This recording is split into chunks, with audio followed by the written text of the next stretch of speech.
एक बार की बात है, नदी के पास ही एक गांव था जहां पर सभी लोग सुख पूर्वक जीवन व्यतीत कर रहे थे। और फिर एक बार बारिश के दिनों में भयंकर बरसात हुई, जिसकी वजह से नदी का पानी अचानक से बढ़ने लगा। गांव में भयंकर बाढ़ आ गया, जिसकी वजह से सभी लोग अपना जान बचाने के लिए गाँव छोड़कर सुरक्षित जगह पर जाने लगे। लेकिन गाँव का एक व्यक्ति, जिसे ईश्वर पर विश्वास था कि उसे कुछ नहीं होगा, फिर वह अपना जान बचाने के लिए गांव के मंदिर में चल गया। लेकिन भयंकर बारिश और नदी के बाढ़ के चलते पानी बढ़ता ही जा रहा था, जिससे कुछ लोग गांव वालों की जान बचाने की तलाश में मंदिर में आए और उस व्यक्ति से साथ चलने को कहा। लेकिन उस व्यक्ति ने साथ जाने से इनकार कर दिया और कहा कि वह ईश्वर की शरण में है, उसे कुछ नहीं होगा। लेकिन इसके बाद बाढ़ का पानी और भी बढ़ता ही जा रहा था। कुछ लोग नाव के सहारे उस व्यक्ति के पास आए और अपना जान बचाने के लिए साथ चलने को कहा। लेकिन इस बार भी वह व्यक्ति साथ जाने से मना कर दिया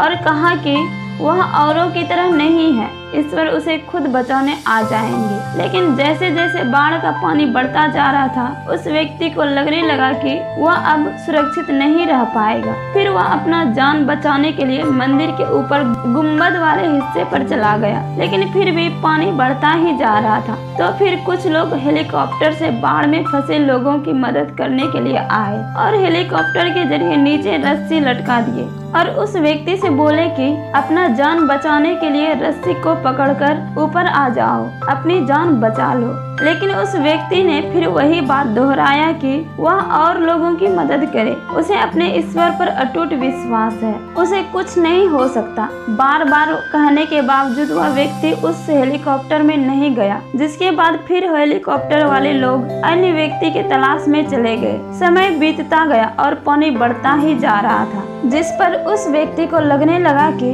अब उसकी जान नहीं बच सकती। फिर अपनी स्थिति पर रोते हुए ईश्वर से प्रार्थना करने लगा कि हे ईश्वर, मैंने सारी जीवन आपकी पूजा पाठ में बिताया है, पूरी जीवन सत्य की राह पर चला, फिर भी आप हमें बचाने नहीं आए। जिसके बाद उसके अंतर मन से आवाज सुनाई दिया, ऐ इंसान, मैंने तो तुम्हारी जान बचाने के लिए अलग अलग 3 बार आया, लेकिन तुमने उन तीनों अवसरों को यूं ही गवा दिया। अब तुम्हें इन अवसरों की पहचान नहीं है तो तुम्हारा कुछ नहीं हो सकता। इसमें ईश्वर की कोई गलती नहीं है। यह बात सुनकर उस व्यक्ति को बहुत ही पछतावा हुआ। वह ईश्वर के भरोसे मदद की आस में बैठा रहा और ईश्वर ने उसे हर संभव बचाने का अवसर दिया। फिर भी वह इन अवसरों को पहचान नहीं पाया, जिसके बाद उसे अपनी गलती का एहसास हो चुका था और मन ही मन पछता रहा था। फिर कुछ समय बाद नदी की तेज धारा में वह मंदिर भी बह गया और उस व्यक्ति ने अपने प्राणों से हाथ धो बैठा। इसी तरह हम सभी के जीवन में ठीक ऐसे ही न जाने कितने अवसर आते हैं, जिसके जरिए हम सभी